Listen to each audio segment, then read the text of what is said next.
كيفية تنظيف كبدة الدجاج. عندي كبدة الدجاج بتكون هذا الوضع، قطعتين مع بعضها، فكها كده من هنا من الوسط، قطعها باحتراس.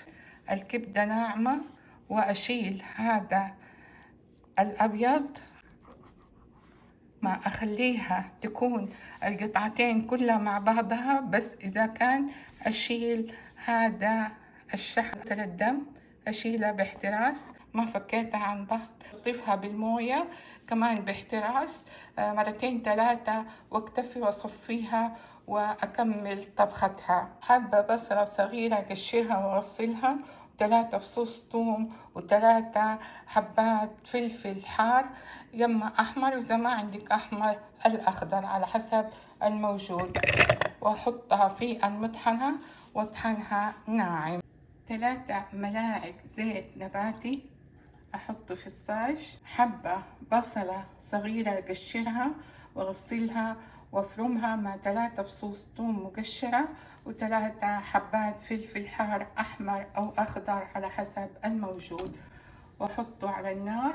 دبل البصل والثوم، 225 غرام من كبدة الدجاج الطازة اللي بتعادل كاسة، نظفتها بالطريقة المتبعة وخليتها بحباتها. أضيفها عليها، أقلب الكبدة على الجهتين، يطفش موية الكبدة. الكرم الأبيض آخذ منه قطعة وأغسلها وأقطعها إلى قطع رفيعة بتعادل كاسة، أحط عليه وأقلب ملعقة إبزار كاري ونص ملعقة ملح أو حسب الرغبة، وأقلب الجميع، أترك لغاية ما يقبل الفرن ويستوي كبد الدجاج. 3 ملاعق جوز الهند المطحون ناعم، أحط عليه كاسة موية وأقلب وأصبه عليه كده. بعد ما حطيت مسحوق حليب جوز الهند وحليته بكاسة موية، دحين وصبيته على الكبدة ومكوناتها، حنتركه على نار واطية لغاية ما تنشف مويته وتسبك، واشوف كيف تقديمه. كبدة الدجاج بالكرم والنارجين انتهت والحمد لله.